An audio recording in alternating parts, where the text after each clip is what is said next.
Welcome, pudding people, to another episode of Everybody Loves Pudding. We are your hosts, Ken Seymour and Richard Geiger. How are you, good sir? Doing well. Well, I was doing well until we got to watch this movie that we're going to be doing a very fun review on today. I think so. I think, in fact, that our review may even be more fun than watching the movie itself. Well, that's not saying much. So let's set our standards a little bit higher than that. Okay. Okay. Well, obviously, for those of you that have been with us for a number of years now, we do movie reviews. And it's been a little while. There's not been as many movies coming out that we've been able to really get to, or maybe more accurately, that we've really wanted to get to. The whole comic book scene is kind of where we have our bread and butter, certain science fiction things, and it's just been slowed down because of the pandemic. But now things are starting to maybe pick up just a little bit, and we are getting back to it. Now, if you have been with us before, you know how this goes. But for those of you that are new, how does this work, Richard? Well, we look at a movie and we break it down into a couple specific categories. We give those categories some scores, and based out of a total point system of 100, we'll give it a grade. So let's say we get 70 points for a movie. That means it gets a C, we'll call it a C minus. And in the reviews in the past, we've talked about this a little bit too, where if a movie comes up with a score that is a 70 or a 60, it sounds like it's bad. We lost a lot of points for various reasons, but really, that's not bad. A score in the 70s is an average movie. A score in the 60s is a passing movie. So we really want to look for those ones that maybe are below the 60s, or the ones that are above the 80s or 90s, right? Because those are the really awesome movies or the really awful movies. So we'll see what this one scores and what range it actually ends up in. Now, sometimes we may analyze the film and we may give very specific scores to the individual categories, and that doesn't always directly reflect how we feel about the film. So we give ourselves a little bit of leeway in a bonus section, as it were, to either remove points or add points for whatever reason that we feel is necessary to get it to kind of where we want it to be. It's my favorite way to skew a movie to the points total that I want it to. Definitely. Definitely. Now, also, for those of you that have paid attention, there's a new aspect to our movie review sort of thing that we do. It's not directly related, but it sometimes have a little bit of overlap. We have the pop culture death counts, where I go through movies and televisions, and just the television, not what's playing on the television, but the television itself. And I go through and count kills for whatever program or whatever movie, and just to see how death laden it actually is. And I did a death count for the movie we're reviewing, Army of the Dead, with Zack Snyder. Fine work, right? Did you count all the viewers watching it as dead? Well, they're still turning. I think they're infected, and it's just going to take a little while for something to happen.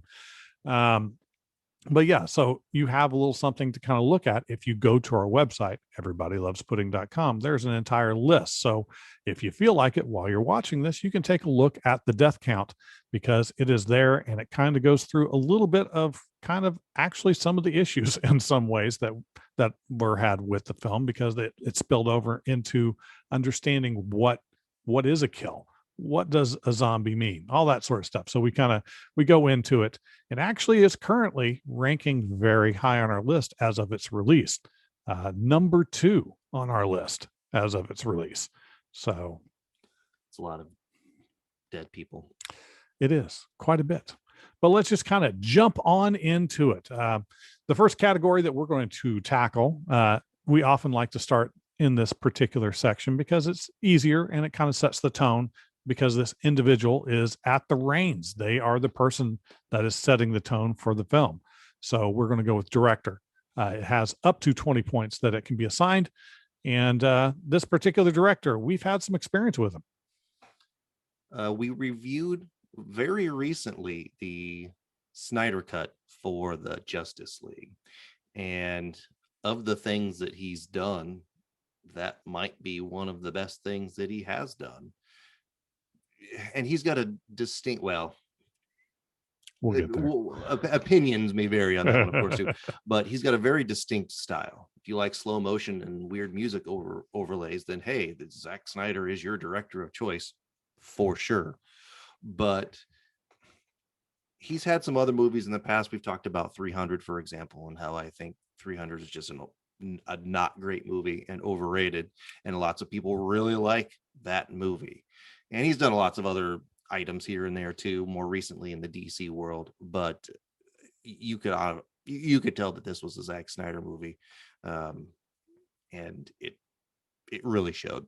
It definitely did. I mean, so we often talk. A lot of these categories are less specific than they really could be because there's so many people that are part of making a film happen. But ultimately, for the director, we're kind of looking at the overall vision of the film. We're looking at how well he got all of the departments to work together and create whatever it was. We're looking at a lot of times there's a little bit of overlap with writing, just in the sense that if it's a pre-existing piece of fiction that's being converted into a movie, well, the tone and the feel is going to be adjusted by obviously the studio, but also the director. But even if it's a more original piece, it's still going to be ultimately the feel that that person has had with this particular subject is going to just play directly out because they have a vision. If you've ever seen an interview with Zack Snyder, you will see his enthusiasm for what he does. He really gets into it, has a lot of passion, so he has clear understanding of how he wants things to turn out and how he wants people to interact and how the script should go. So a lot of this does just kind of lie directly with him. And the very first note that I have written on my notes for this particular movie is big, capital, long, stretched out letters, slow motion. And if you watched at all the Snyder cut, like we talked about, you'll know exactly what we're talking about. It's so frustratingly annoying. And obviously, with that being the first note, it was the first thing I was like, oh my gosh, here we go again. So it's very Zack Snyder, and it's really frustrating. Well, and that's kind of what it is. For me, the director, the very beginning on how I'm going to feel about a film is a result of a handful of different things. You get the hype from social media and the advertising that's going to come along with it. You get the trailer that's going to give you just that little bit of tease. But once you understand who is involved with a project, I very much looked to that director seat. How is that going to inform how I feel going into the film? How's that going to adjust my expectations? Now, I am not the biggest Snyder hater in the world. I'm not the biggest Snyder lover in the world. There are some of his things that I've liked and some that I just haven't. I think a lot of it is where he is coming from doesn't work for me. It's not generally an issue. We're not talking about quality here. At least I'm not, at least with this particular point. I'm not going to say that what he does generally is bad. It's not about good or bad. It's about the tone and the feel. If you go into a Michael Bay film, you know what to expect, generally speaking. There's a very specific style. Same thing with Zack Snyder, and it just doesn't usually sit well with me. And I would say the same thing too. It's his movies all play out to be very, very similar. And he's done some movies that are R and some movies that are like PG-13. So he's had the opportunity in these movies to either get all the bad words out or get the blood and gore out or whatever the scenario is. And I, generally speaking, am a person who is selfish when it comes to the movies. And I like the R rated and the hard R with the bad words and the violence and blah, blah, blah. And when you talked about expectations and you talk about the advertising, there was a lot of, I feel like, not hype, but a lot of excitement for this movie. I don't think it was hyped. I think it was presented as something fun, something different, Right. something that was supposed to be out a while ago, but they had some, obviously issues in terms of timing.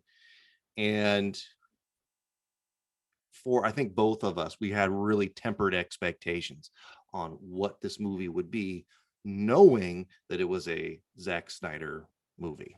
So that all that automatically kind of dips the director score a bit. Yeah. And I don't think we need to beat a dead horse too much on this because a lot of the issues that both of us had with this film will play out in the other categories. But going with the expectations and going with our history of dealing with this particular individual's work and seeing the choices that were made in the direction that the script went and the direction that some of the some of the set pieces went. Um, yeah, I definitely had some issues with it. So, without getting into too much on this particular category, I think we can go straight to scores and then we can talk about the cast. Now, for me, um, like I said, I'm not the biggest Zack Snyder hater. I'm not his biggest lover. That's me, especially with the way this film went out for the director, probably about a middle of the road score. So I'm going to give him a 10 out of 20. Now, since he's so good, I gave him a 5. I don't think Richard likes him very much. Yeah. Now, I'll preface this by saying the Snyder cut of the Justice League, as bad as it actually could have been, as long as it was, that was at least something that I had an interest in watching again in bits and pieces, because it was something different. There were some really bad aspects of it, but there was something different. It was something to see, something to kind of experience. But this movie, there's no, I'm not gonna watch No. this one again. And Well, he's largely done. a solid 5 for Richard. All right. Well, let's go into the cast. Now, I know we're a little split on the casting to a certain extent as well, but I mean, um, it's always nice when you can get a film that has an all-star cast. This film, while I would not call it an all-star cast, has a very solid grouping of actors involved. I mean, they're people that we know, they're people that we've seen between the two of us in other projects and have liked their work in the past. Um, so I think it is a good starting point. I mean, this really is kind of the starting point for me in a lot of movies. That the director is a little something, but if the cast is right, they could be just talking about their laundry plans for the day, and it'll be fine with me, and it'll be just great. Um, so the big thing is, can Dave Bautista carry this film? What do you think, Richard? No, that's all my answer. That's all your answer is. So here's the thing about his performance, let's say, in this movie. It's not like he was awful. It's just that he wasn't very believable, let's call it. So as we watched the first part of this movie, I have written down here my notes with a capital all. They're all bad actors is like line number 3 that I've got right here. So the performances, through the beginning of this movie were all just either overstated in their performance or just really dull in the performance and not believable. And I think in terms of Dave Bautista, like we said, in terms of him carrying a movie, do I think he could carry a movie? Maybe. Was he able to carry this one? Not so much. His character wasn't even the most enjoyable character in the movie. Not that there were many, but Well, and that really doesn't mean anything though, too, because the lead actor or let me rephrase that. The main character is often not going to be the most interesting character in anything that you watch. It's just for me that question is is this person's name enough to pique people's interest into going to see the film in the first place? And the answer to that is yes for Dave Bautista, because he's kind of a hot property. 2, does he have charisma and acting chops to believably think that he could carry in what in this is an action horror film? from what we have seen with Guardians of the Galaxy and some of the other stuff, again, I think that answer is yes. Now, did he achieve that here, and was that his fault? I don't think he achieved it, but I'm not convinced it was his fault. I think he actually did have a decent amount of charisma, but you can have on the echelons of skill in terms of acting, you can have a great deal of skill and a great deal of charisma, and it will compensate for flat characters and bad writing to a certain extent. Only the absolute best of the best can turn just nothing into something. And while I really like Dave Bautista, I don't think he was given enough meat on this to work with the skill set that he has to really bring it to where it needed to be. That's kind of where I am on that one. Well, that does go back to the director scores and how low they were. Part of the responsibility of the director is to bring the essence of the character out from the actors and actresses, right? Yeah. Give them a vision, at least plant some seeds, find the best of the performances. And maybe he did find the best of the performances. I don't know. But, it's hard to say. And it's not okay. And it's not just Dave Bautista. We're talking about him because he's the one that's quote at the top of the list. Right. He's the one headlining. Right. There's a lot of other great faces in here who were just mediocre at best in what we were seeing, at least what I was seeing. Ella Purnell as Kate did okay. I didn't like the character, but talking about the acting, she did okay. Omari Hardwick was one of the more enjoyable performances I felt. He didn't have nearly enough screen time really to do much of anything with it, but the screen time he had, he did pretty well. Ana de la Rodriga, de la Roguera. This is one of those instances, if you're new to the show, I'm very good at just completely mangling names. And every time I apologize because I'm apparently just befuddled, but I could see it coming. I knew that one was going to be the challenge. Yeah. There's another one. Oh yeah. I'm going to try. I'm going to try for it. We're going to see what happens, but we'll go from there. She did okay. You've got Theo Rossi, who I love. He did Shades in the Luke Cage show on Netflix, and I thought he did a great job with that. He's been on some other shows too, where we have both enjoyed his performances. I felt him trying a lot in this film, but again, didn't have a lot to work with. Yeah, he was probably, so we were talking about this movie before we kind of came on here right now, and I mentioned before we got on that Ella Purnell I thought probably did one of the best of the bunch, and that Theo Rossi we kind of agreed was one of the better ones as well, just because we like him so much. But yes, I get. Let's just say he was probably a quote bright spot, maybe. Definitely.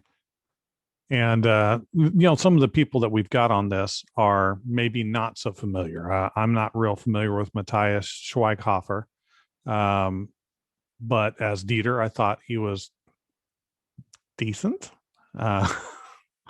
Well played on the pronunciation, by the way. Very good. You're right. He was fine. Yeah, I mean, not too bad. Now, one of my favorite ones that I saw in here, there are a couple actors that I just really love. Garrett Dillahunt. Man, I love that dude. He had a recurring role on Burn Notice where I thought he did a really good job. So I was real happy to see him in this. He's been in quite a few things that I've enjoyed, except for this one. The part didn't have much to it. And we just talked about Hiroyuki Sanada not too long ago. Oh, Mortal Kombat. Right. So, I mean, and he, of course, is in The Last Samurai as one of my favorite characters. And he looked so tired in this film. Yeah, it's not like he had a big role, but the small role that he did have was kind of not his best work. There's not much for him to do, honestly, in this one too. So it kind of showed. Yeah. unfortunately. But he got that money. Yeah, and then of course we had to deal with that casting change. We had a comedian that had to be completely replaced and was replaced by Tig Notaro, who I happen to generally like. Her stand up, I think, is pretty fun. Her part on Star Trek Discovery is a fun part. I think she generally does pretty good. I'm not certain Richard has the same love for for Tig that I do. So the one thing I will say, now this goes to the cinematography aspect of the film, is that I've forgotten that she was a replacement. So I didn't notice, at least production wise, that she had been filled in terms of things that had in replacement of things that had already been filmed. So kudos to the behind the scenes stuff. But her portrayal of this particular character in this movie was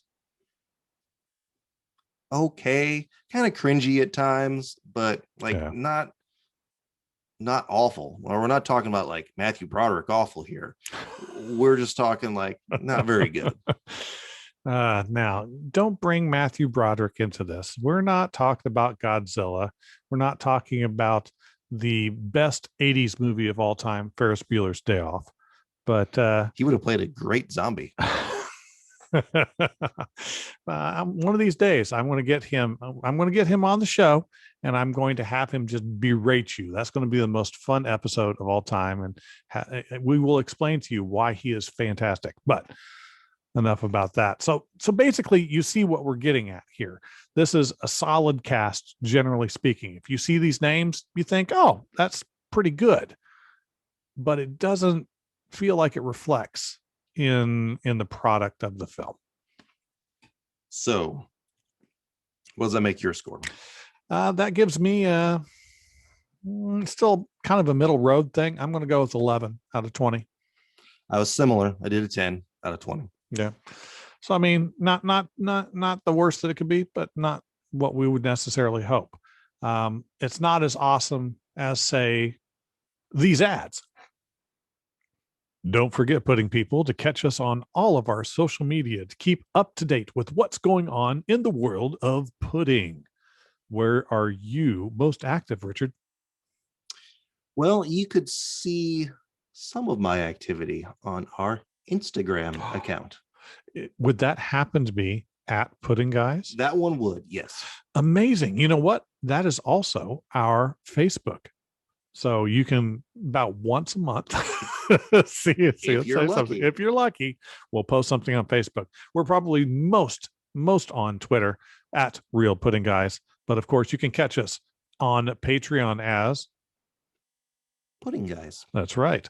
Where for just $1 a day, you can support us as we bring you new interviews, new material, new stuff to make our interviews and material look better. It's just fantastic for only $1 a month. A paltry sum. Not a lot. No, not really. It really isn't. That's actually $12 over the course of a year. Right. Small change to help the Pudding Guys keep going. And we love our supporters. We look forward to seeing you on social media. And wasn't that just a breath of fresh air, right? Maybe 2 breaths. just a couple of breaths. But back into our dissection of the corpse that is this film. Kind of feels appropriate, right? DOA is that one. So yeah. Yes, we'd be chopping it up for sure. A little bit. So let's talk about costuming and props. A lot of times we don't go into a massive amount of detail on this. And in this instance, we're not going to go into a massive amount of detail on this. I thought this was one of the better spots of the film. I thought the costuming and the props were fine. The costumes looked like people clothes because that's what it was. It's nothing special. The army people looked like army people. You had some nice vehicles. I know you had some issues with the sound of the firearms. Yeah, but is that part of this category, or is that more the cinematography piece? I'd say it's part of this category. Yeah, I have that written down here too. The guns just okay. The guns in Call of Duty sound way better than the guns in this particular movie. They just have this plasticky fake sound. And I don't understand. I've seen it before in other movies too. I just don't understand why you wouldn't do authentic sounds unless it's just cheaper and easier to do the fake sounds that you get. I that really frustrated me through the whole movie. But it doesn't sound nearly as awesome. If you get to make your own sounds, then you can kind of have it be whatever your imagination would be. I have no idea. Truthfully, I don't have a lot of firearms experience. So if you shot a 9mm Beretta and then shot, say, a Sig Sauer, that's a gun, right? I do believe so. Yes. Yeah, I wouldn't be able to tell the difference between them. No, I wouldn't either. I couldn't tell you if there was an M60 or an M16 or an M4. Like, I don't know what those sound like, but when you watch movies and they have the same sound, and you play games and they kind of have the same sound, but then all of a sudden you watch this and it's a completely different sound. I'm going to guess all the other ones that had the same sound are probably the most accurate of the bunch. And I don't know, it just really, really annoyed me that you can't even get those things right.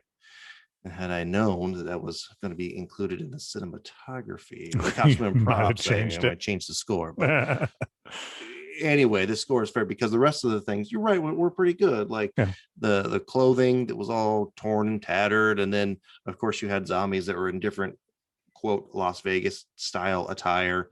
Those were fine, and the actual look of the guns were fine, and the shipping containers, those look like shipping containers. That's a prop. So like the rest of it was fine. There was nothing that needed to be like out of the ordinary that had to be felt like it had to be researched. This is all just kind of standard fare stuff. So there shouldn't have been too much to it, really. So for that, out of 10, I gave costuming a 9. I got a 7. Look at that. Yeah. Similarly, locations. We often don't focus too heavily on this unless the particular film or television show is going to be moving from place to place to place, and it plays a pivotal role. I mean, yeah, we're in Las Vegas, post-apocalyptic Las Vegas, and a handful of other secondary locations. Nothing really jumped out at me as being, wow, that's amazing. I always like when I can just get that one thing that goes like that. That set was just so good, or that choice of location was so neat. We got desert, man, desert and broken buildings, and nothing that was too detracting either. No. You were stuck in the same place. There wasn't very many other places to go to, so that was fine. And the look of the buildings and their interior, that was fine. It's fine. That's kind of the theme here, and I don't think we really need to stick on location for very long. So I'm just going to go ahead and say it 7 out of 10. Same. Yeah. But cinematography, this is where things get a little stickier. This has 20 points that we can assign to it. I had several issues with the cinematography, and this also includes the special effects. Now you talked about Tig's being replacement not having too much of an issue. There was at least one that really bothered the crap out of me, and that was the cigarette smoke. I don't know if it was CGI or if it was practical, but it looked absolutely fake. It looked terrible, like distracting. My eyes had to go right towards it, sort of bad on that smoke. And even the flashy, quote, camera angles, I guess you could say, where they're trying to do the scenes of, oh, the zombies are coming.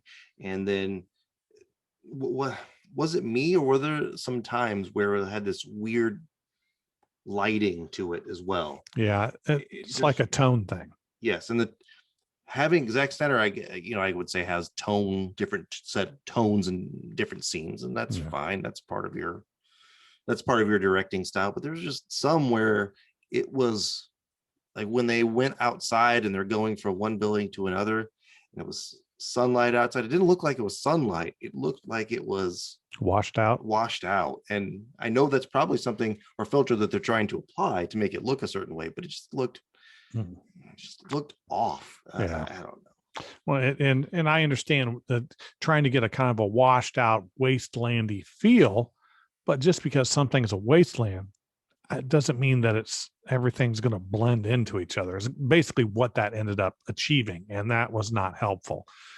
Sometimes you will do that because you have the one thing you want people to pay attention to. That's the brightly colored. Here's my shiny object. Everything else is washed out. And so pay attention to that. I didn't really see that generally. It was just washed out when they were outside. That was a big issue. But there were things that I liked, like in the fall of Las Vegas scenes. I liked the little kind of family portrait studio moments that the individuals had as they were shown having to cope with the whole zombie thing. I thought that cut together was kind of nice. Nothing wrong with having like 2 nice scenes in an entire movie. Trying to think what else here too. The look, when you look at the cinematography, like a lot of the focus was on the one building, right? So Yeah. we talked about buildings and locations, but then you have to go inside, and it's they had to do a presentation of this building because this was once an opulent place with people dancing and slot machines and dancers and fancy lighting and carving, like all that stuff. And part of seeing that, you got an okay image of that, right? That wasn't the presentation of that was fine, and how it was made flashy, but then just unfortunately detracted by the slow motion scenes as you went from anyway. So that the part of the cinematography, I think, is those slow motion aspects, which just drain on my nerves when you watch these movies. Well, and I can understand a certain amount of slow motion, but in this particular genre, I don't think it's helpful. In order to kind of get that feeling of fright, that sense of danger, it's not like the fast zombies that you would get in Dawn of the Dead, right? I mean, because when they didn't do the slow-mo on that, they were coming at you full speed. That was scary. This was kind of I didn't get that same kind of thing. It was like, oh, this is like the thing you get when you graduate from middle school to high school, and look at the time that you had. We're going over the previous year and stills. Yeah, there's just so many different aspects of how this film was presented to us. Now, part of it is, we're going to get to the plot. So how some of those plot points were derived has to do with other features that we're seeing here too. But the trickle down effect, if the director is not on his game and it has a weird look and the plot's bad, it's just, you're so busy focusing on one thing that's bad that you forget that all the things are bad. But it goes the other way too. If something is so good that you don't notice it, you don't notice that someone has presented this lighting in such a nice way, or the sound in such a nice way, because the whole presentation is so clean and crisp that only until you watch it a second or a third time do you actually appreciate some of those behind the scenes aspects of it. And there will be no appreciating any other aspects of this movie. So that's which stinks, because it's so readily accessible. If you have a Netflix subscription, you can just go and you can watch it again, and you can see the highlights or the lowlights, and you can kind of have a better way to criticize and see different aspects of it. But this is one of those movies that, we mentioned it before, I just have no interest in going and seeing again, because there's nothing that stood out that really drives me to want to see this again, including the look and the feel of it, let alone the zombies or the action or the killing or the storyline or whatever. But the actual look of it is just kind of, no excitement to it.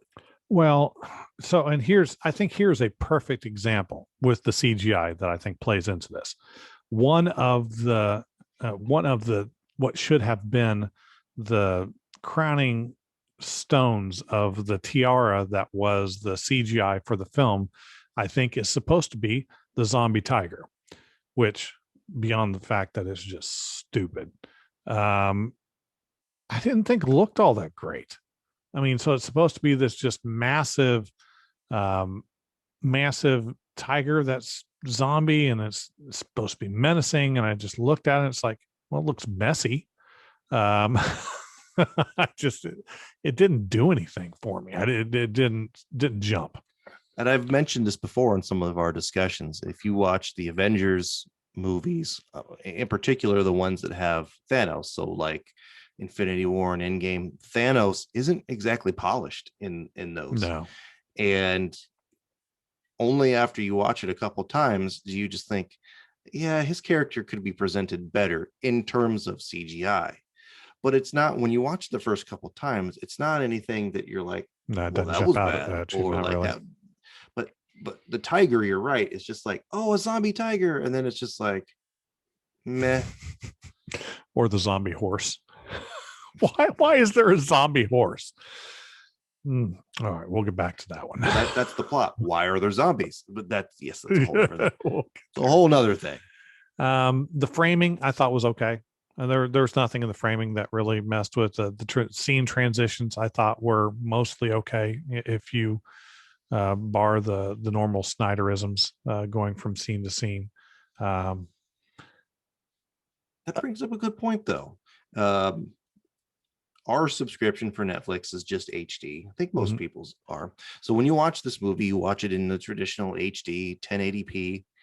And am I getting spoiled? Because it's disappointing to watch things in HD now. Because after watching so many things on HBO Max or on Disney Plus that are presented in 4K, and everything's just so bright and crisp and sharp, that when you watch this movie and it's only in HD, what a snob I am. It just has that, it just doesn't have that same pop, which in this film I guess was better, because if this was in 4K, then the things like the zombie tiger and the zombie horse probably would have looked even worse. But are we experiencing, like, this is kind of a side note, are we experiencing 4K snobbery when we watch some of these things now? well, I know that I personally am not, primarily because my TV is not 4K.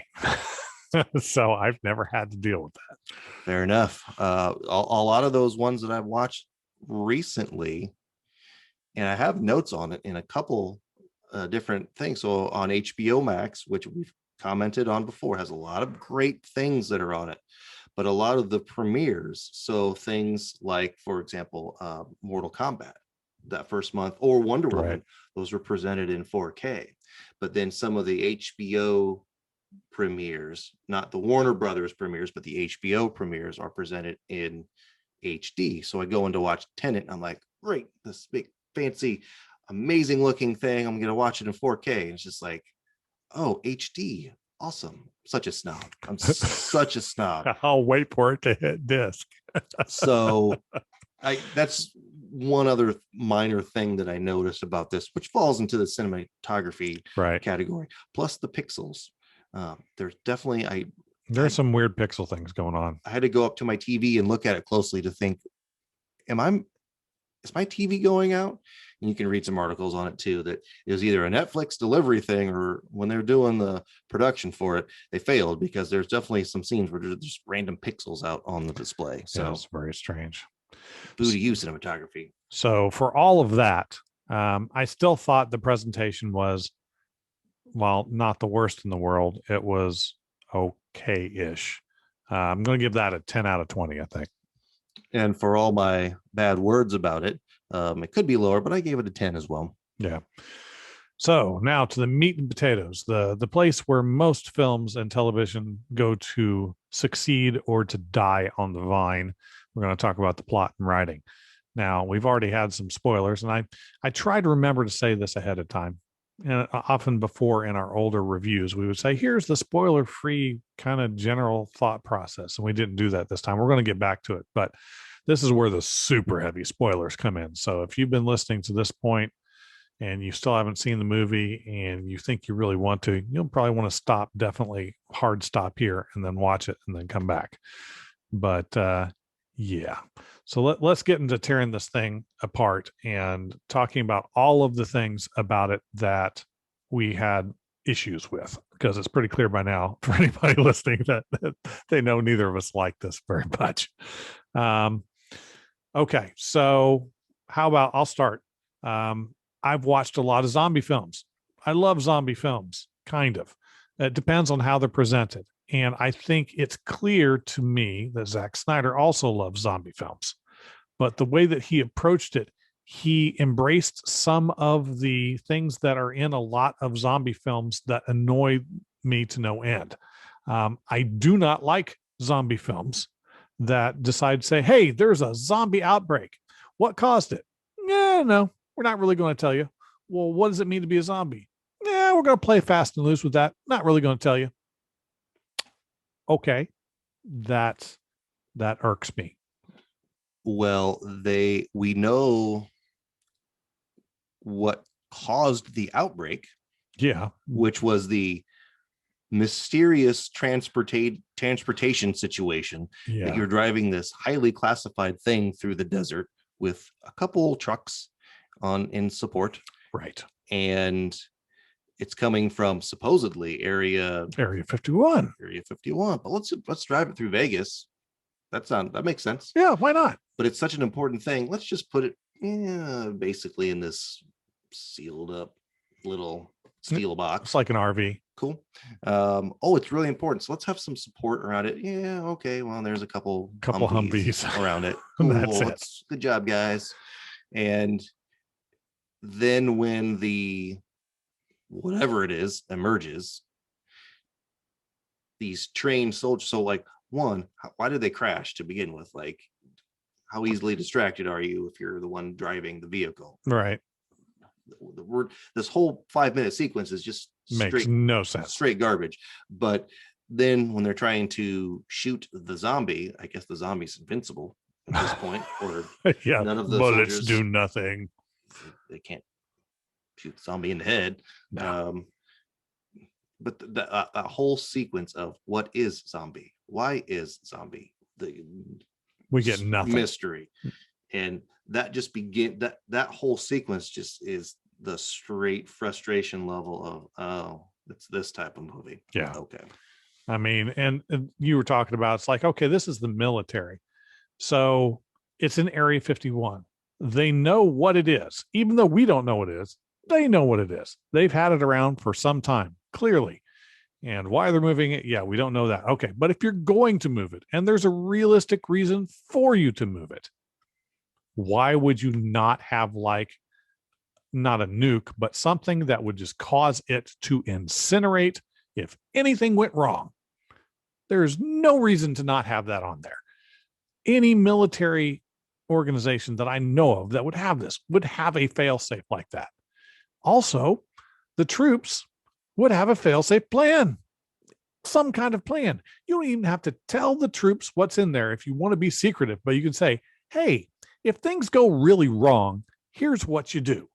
You don't have to radio in and then have that delay thing that they did where, oh, you need to get away. You should probably just leave. Yeah, no, it would be, okay, that's why we gave you the 6 packs of C4. Just detonate them right next to it now. Yeah, so many and that's just that one scene. Yeah, it was just that one terrible. That one scene.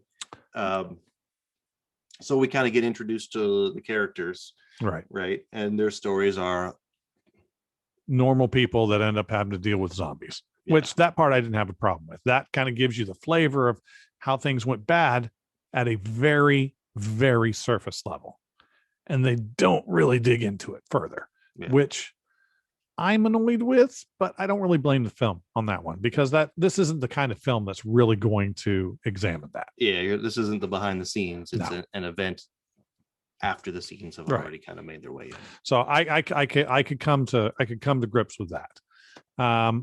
Okay, so now I'm going to do something that integrates the pop culture death counts just a little bit, because when I went through the film, in the process of going through the kill counts, we've got the fall of Las Vegas. All of the zombies are going to get killed, or not all the zombies, sorry, but all the humans are getting killed or turned into zombies, and they've got to cordon off the entire thing.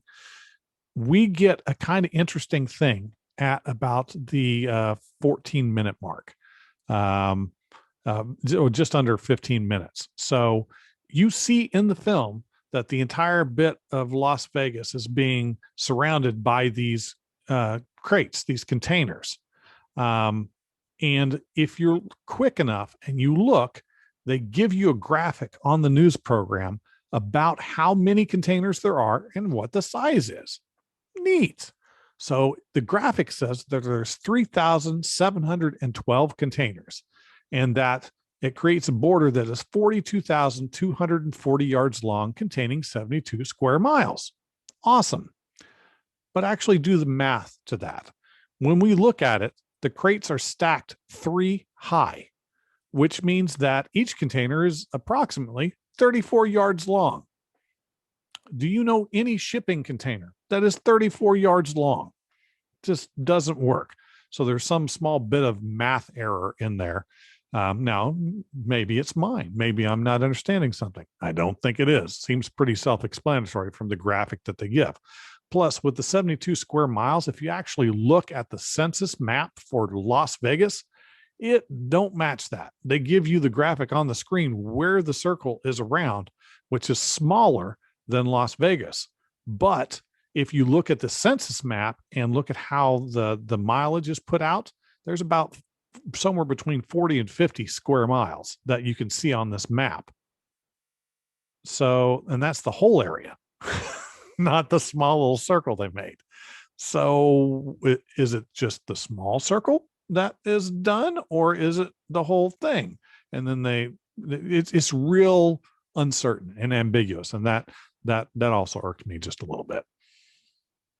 Maths. I'm sure I'm the rare person on that one who is really going to be looking at that graphic in that way. But I'm also the person in Queen's Gambit when the main character goes into the drugstore and there's the rack of comic books. I immediately look at the rack of comic books and goes, those would not have been out at that time. It is inaccurate. I've actually seen some headlines that pertain to exactly that scenario. So you weren't the only one that instantly pointed that out on that movie. But in your case, I think it made sense in terms of being able to see or identify that, because we're really trying to get a sense on how many people actually who died. And that's kind of part of the point of the kill count, but that gives you some information, at least, that you can kind of extrapolate a little bit, get a rough idea on it. And if you're giving inconsistencies on it, now the 95% of the people aren't going to focus on it. They're just going to say, oh, there's shipping containers and it goes around part of Las Vegas. Right. And so exactly. I get it. But yes, if you're going to at least put those details up on the screen, at least put those details up as, accurate details on the screen. Right. Or just leave them out and have it be ambiguous, and I'll complain in a different way. But so yeah, that was an issue. What about the whole issue with the plan in general? Did you have any issues with the whole go in and steal money, and it's actually just a cover for this thing? He wants his guy to go in and get the head for being the purposes of a weapon of mass destruction. Well, when they threw out the numbers, was it 20 million, 200 million, 20 million? How much they're stealing? Yeah. I thought it was like 50 million is what they were getting. Something like that. A lot of millions. Which for you and me is a lot of money. But for the scenario of this movie, it seemed like a lowball amount of money. Yeah. But if they're going to come out as a soldier with a couple $1 million, I did like the fact that they presented it as, oh, I'm going to give you this and this, and then every person that they added, they just kept trickling it down. And people were like, yeah, let's do it. That'd be great. So that part was actually kind of funny. Yeah. But it seemed to me like the amount of money isn't something that You you die see, for. yes, or that you see in terms of a typical movie where they want to go and find and retrieve things. Like the value just seemed awfully low to me. But the aspect of go into a vault, get the money, come out. Oh, okay. I mean, Yeah. that's okay. It's a weak plot point, but in reality, if there was money in a place, people would want to get that money. Well, that part I didn't have a problem with. Their motivation is good. I'm talking about the underlying twist. There is a twist, and the money isn't really the goal, is to get this virus. This zombie virus took out a city in just a snap. I understand the interest in having a destructive weapon, but something like this, with anybody that had the least amount of common sense, would know that this is not something you want to control or try and sell. Even if you're a dastardly villain, it's a stupid idea. And if you're like a multimillionaire, no, that doesn't make sense to me. That just did not compute. But maybe I missed a part of it. But why couldn't you just go in, get a random zombie, cut off their head, and go? Also, Why do you have to develop this whole thing to go in and take 10 people and let's go get the money? Like, did they just want the money? Also, like, hey, the money would be a cool thing to get too. I just didn't get why it was such an elaborate hoax just to go in and do something that you could have done in 5 minutes and just be done with it. So that part confused me a bit as well. Was it because they specifically wanted one of the alpha ones, or was maybe, I guess. I never really And understood that they so didn't much. really determine, because from what they explained in the film, if the big boss guy bit one of them, then it would become an alpha. But if anybody else was going to bite somebody, it became a regular zombie. So how is getting the queen helpful at all? There were a lot of things that just didn't make sense like that. There's also certain physics that didn't make sense. How about the point at which they're at the top of the building? Things have gone sideways. Everything is awful. People are dying, and they get all the way up to the roof, and they've got to. They decide, oh, we've got to go back to the other building so that we can save the people that are being held hostage by zombies. Being held hostage by zombies. Okay. They knew too that they were being held hostage. Yeah. They're confident that they were alive too. Yeah, absolutely. So that in and of itself is a little weak, but they're on the roof. So is zombie leader. The next cut we get is the helicopter is almost to the other casino. All of the zombies are on the road below them, also almost to the casino. Did I miss something? Doesn't it take like a minute or two to take the elevators down and rally all your zombie troops and get them marching on the on the other location? But aside from that, is why was the daughter there to begin with? We missed that aspect. Oh, yeah.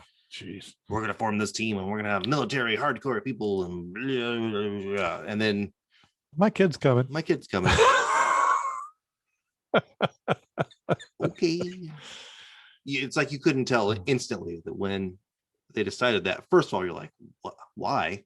And then you're like, so what trouble is she going to get in because she didn't follow instructions? Yeah, or she's let her feelings outdo her logic, and like you couldn't see that plot, not twist, but plot arc. Yeah, 1,000 yards away. It was all incredibly predictable. I mean, all the normal zombie tropes were there. A lot of the really bad choices that just annoyed me. Oh, and that brings up talking about the helicopter. Beyond the fact that, well, we got to get the helicopter working, and I managed to get this piece of junk helicopter. Okay, fine. I got past that. That why would there be a piece of junk helicopter on top of this, massive hotel that apparently will shoot people that try and go down the hallway to steal from the unopenable safe. But okay, getting past all of that.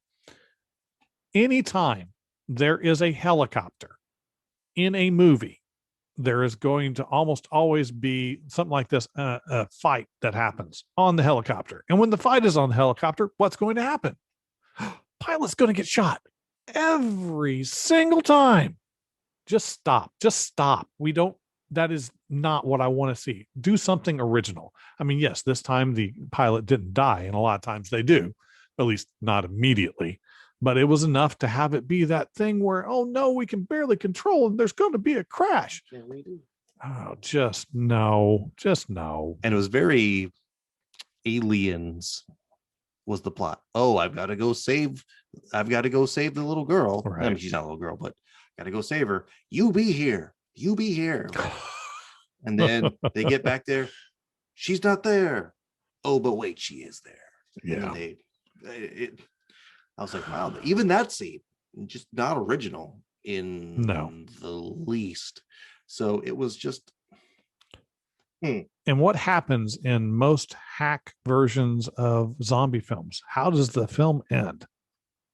Everyone's dead. Oh no, somebody got out and they're infected. Again. Oh my Lord. Just again, something new, please. So that character that got out, side note on this, a saw. Okay, your weapon's a saw. Great, got it. No range at all. Okay, anyway, but the fact that they dropped a nuclear warhead right on top of Las Vegas, and then he just like, I gotta bust out of this safe. There we go. Now I can, and I'm good. So that's the other. Was that the top of the safe, or was that just like the bottom of the building? Because if that was the top of the safe, they've gone through all this effort to break into it, and all they needed to do is open the grate and the top of the safe. Yeah. So how exactly did they get that safe open? And why is there not the single smallest bit of radiation that is in the area at all? So he can just walk out minutes after the bomb is dropped. And hey, I'm good. Let's get out of here, guys. Oh, it's so bad. I got some money too, though. Look at me. Yeah. I'm an all-star. So yeah, so a few problems with the plot. I mean, it wasn't all bad. And I have to reiterate. I mean, this is an action horror film. We can't expect too much from this. I mean, I didn't go in expecting any sort of real character progression, changes in the way they see things or the way they develop, because more often than not, they're just going to die by the end of it anyway. So any sort of progression is kind of moot, but it's always nice to see. And it's nice to see some character development. And there was just not a lot of either in this, which makes me sad. Yeah, there was just not a lot of teeth to this movie in general. And my final note on here is, and we talked about this too, low expectations for this movie. Yeah. And we still thought it was awful. Yeah. If that's not like a telltale sign for this particular movie, is when you go into it, you're like, yeah, this movie's probably not going to be good and it's going to be bad. And then you leave it, you're like, man, that was awful. Yeah. Ooh. And how was it that my big note was, how is this 2.5 hours? This movie needed to be 90 minutes and it was 2.5 hours. Oh my Lord. I mean, I love longer films, and you know, I complained a little bit about the Snyder cut being long, but it needed the development. So, I mean, I couldn't be too mad about that. And I wasn't mad about the length of Watchmen. I thought that was the right length for what it was trying to do. Most of the other stuff, but this film did not need to be 2.5 hours. This film did not need to be. So you had scores for our plot and rating. Oh, right. Yes. Scores. That is important. For me, out of 20, 9. I was generous. I gave it an 8. Yeah. Now, this is the point at which we can give any extra bonus points for what we think is particularly good or particularly bad that we didn't cover before. Do you have any bonus points, Richard? That's funny. No bonus points, plus or minus. Now, for me, I do have a single bonus point. There is a bit of music towards the beginning of the film that is done by the fantastic Richard Cheese.